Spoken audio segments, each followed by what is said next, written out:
हा बोल आई. कुठे आहेस कुठे तू? अगं ऑफिस मध्ये. मला वाटलं इथेच कुठेतरी असशील म्हणून सुट्टी टाकायची ना ग स्वानंदी. आई अगं अशी पटकन सुट्टी नाही टाकता येत, वर्कलोड खूप आहे. अरे देवा, तर बरं संध्याकाळी लवकर येशील ना? हे बघा, आणि येताना जरा सामान घेऊन ये. ते यादी लिहून घे बघ. केळी आण, खारीक आण, चकली चिवडा आणायचा आहे आणि बाकी काही थोडंसं किराणा मालाचं पण आणायचं आहे आणि मग आयुर्वेदिक मलम पण घेऊन ये पायाला लावायला.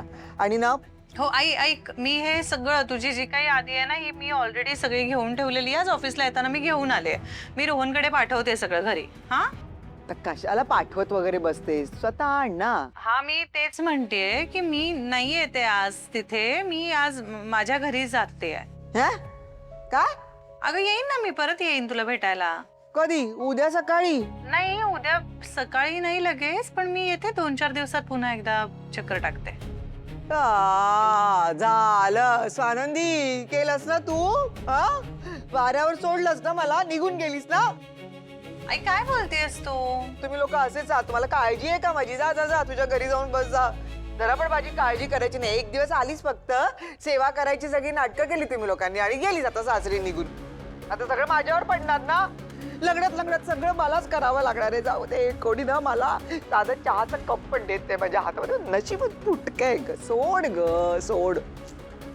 आई असं काय करतेय सगळं? मी असं म्हणजे आता मला ह्या घराची पण जबाबदारी आहे ना माझ्यावर. मी असं सगळं सोडून नाही येऊ शकत.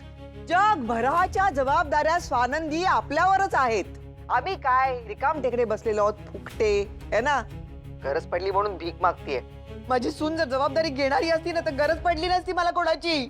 आई तुम्हाला काही हवंय? काही चहा वगैरे काही हवंय का? मला सांगा, मी आणून देते लगेच. हो.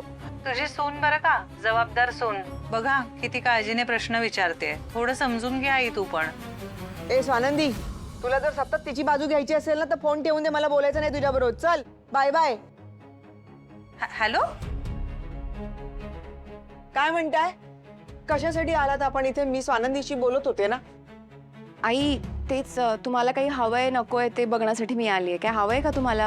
हा हवं का ते विचारायला. जसं काय मागितल्या बरोबर आणूनच देणार. मी तेच विचारायला आलीये ना तुम्हाला. सांगा तुम्हाला काय हवंय? काय येतंय तुला? काय देणार आहेस तू? तुला काही येत नाही. ठण ठण गोपाळ. तुझी सेवा करायची नाटकं वगैरे करू नका. जा जा. काय काय चाललंय का? हा का डाफरतेस हिच्यावर? ती चांगल्या मनाने विचारते ना तुला काय करू म्हणून. बरं, तिनं आपल्या आपल्या मनानं केलं तर ती तुला अडचण असते. अगं मग ते बिचाऱ्यानं करायचं तरी काय ते तरी सांग एकदा तिला. आता किती वेळा सांगून सांगून ना माझं तर तोंड फुटणार आहे. बस, सुनेची जबाबदारी घ्यायचं म्हणते ना मी तिला. अजून काय ते घेता येत नाही? हे बघ, ती जबाबदारी घेतेच आहे पण तुला ती दिसत नाही. त्याला काय करणार? काही करत नाही तुमची सून, काही करत नाही. तू आता का बघत बसली? जा बाई, जा ना आता इथून निघून. नाही तर काय ना, सगळा राग तू माझ्यावर काढशील आणि मला परत ढकलून देशील. तू जा जा जा. आई एक मिनिट, आपलं आधी यामध्ये राहा एक मिनिट. तिच्या नादी लागण्यात काय अर्थ आहे का? पण बाबा नाही ना, हे तुलाही माहिती आहे मलाही माहिती आहे. तू जा बाळ, जा. तू तुझी कामं कर. तिच्याकडे बघायला मी आहे इथे. तरी कशाला ट्राय करते कोणास ठाऊक. बघितलं बघितलं? हा, जाता जाता पण कशी तोऱ्यात गेली, टोमणा मारून गेली. टोमणा मारायची गरज होती का? ए बाई, अगं तूच जायला सांगितलंस ना तिला. सासूचा आदर नाही, काही नाही, काही शिकवलंच नाहीये हिला राजवाड्यांनी. ती बोलत असते काय रे काहीतरी. परमेश्वरा, आता तूच वाचव रे बाबा या कटकटीपासून. अरे वाचवणार कसा देव तुम्हाला? मी इथे पडली अशी, मला सांगा. मी उभी राहिल्यानंतरच तुम्ही वाचाल ना. मी काम करायला लागली तरच तुम्ही वाचाल ना. अन्न माझ्यामुळे तुम्हाला खायला मिळणार आहे ना. कोण करून देणार आहे? तुमची सून. उगीच मला बोलू नका तुम्ही. नेहमी बघाव तेव्हा फक्त मला बोलत असता, तिला काही बोलतच नाही तुम्ही. पाकिस्तानचा चडफडाट.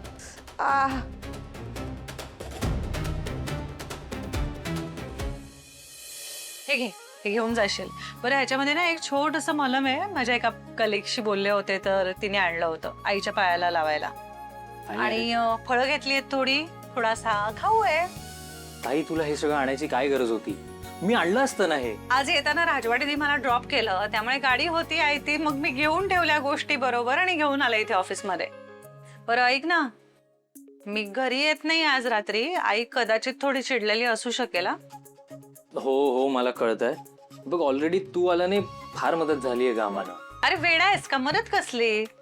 माझं कामच आहे ते. आह, बरं फक्त रोहन, आय नो अनरिझनेबल वागते कधीतरी, पण थोडं तुम्ही समजून घ्या. नाही आता तिच्या मनासारख्या झाल्या गोष्टी की तिची चिडचिड होते, माहितीये ना. ताई हे बघ आम्ही पण समजून घेतोच ग, पण प्रत्येक गोष्ट आईच्या मनासारखी नाही होणार आहे ना, हे तिने पण समजून घ्यायला पाहिजे. हे बघ, आता ते अशा वयात आहेत ना जिकडे त्यांना मोल्ड करणं आपल्याला शक्य नाहीये. त्यामुळे आपल्यालाच थोडंसं त्यांच्या कलाने घ्यायला लागणार आहे आणि घरामध्ये शांतता कशी राहील याचा विचार करायचा. आणि तुझी जबाबदारी मोठी आहे बरं का यात. मी नेहमीच सांगत आली आहे तुला की आपल्याला सवय आहे आईची, अधिराला नाहीये. त्यामुळे ह्या सगळ्यामध्ये तुला तिला जास्त समजून घ्यावं लागणार आहे. सो इतकंच की ती काही रिॲक्टच करणार नाही वगैरे अशी अपेक्षा काही करू नकोस तिच्याकडनं, कारण ती ते करणार आहे. तू शांत राहा. आणि अधिरा पण बघ, ती बिचारी बाहेरून आली आपल्याकडे तरी सुद्धा ती शिकते या गोष्टी.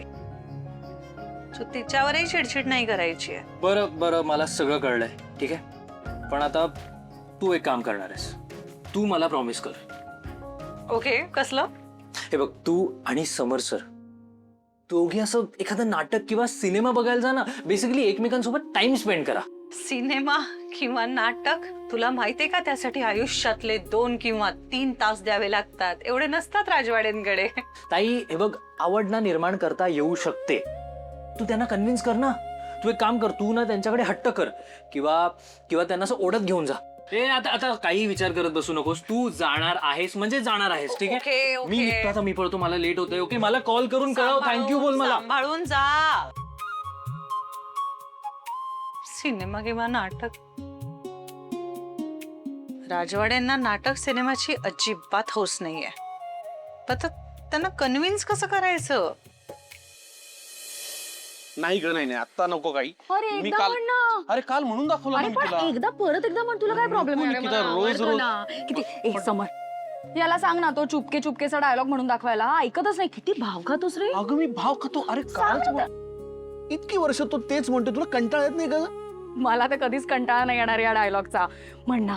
नाही काय, हिचं असं होणं साहजिक आहे, कारण त्या सिनेमाचं वेळच आहे असं. होय. हो नाही ठीक आहे असू दे, पण आत्ता ते का उफाळून येतंय? का म्हणजे आम्ही दोघे जाणार आहोत चुपके चुपके पाहायला. स्क्रीनिंग होत आहे. मग तू आणि स्वानंदी पण या ना आमच्या बरोबर. हा गुड आयडिया. नाही मला वेळ नाही. कसला बोर रे. हा बघ ना. कधीतरी बायको बरोबर नाटक सिनेमा बघत जा ना. अजिबात नाही. का? नाही तर काय, वेळेचा नुसता फालतू अपव्यय. होय. काय मिळतं काय नाटक सिनेमा बघून? आपल्या आयुष्यात काही फरक पडतो? काहीच नाही. मला खरंच असं वाटतंय, नाटक सिनेमे करणारे आणि बघणारे दोघे मूर्ख आहेत. तू मूर्ख. मी मूर्ख? हा फालतूचा वेळ वाया घालवण्यापेक्षा काहीतरी कन्स्ट्रक्टिव्ह काम कर. जाऊन झाडं लावा, जरा पाणी घाल त्यांना, झाडांना वाढव. आयुष्यभर सावली देतील तुला. आणि तुझं काय चाललंय? तू काम कर, कामाकडे लक्ष दे. ही बेकार आहे. मी बेकार म्हणे. झाड काय कंपॅरिझन आहे हे? वेड लागली त्याला, वेड. खरंच.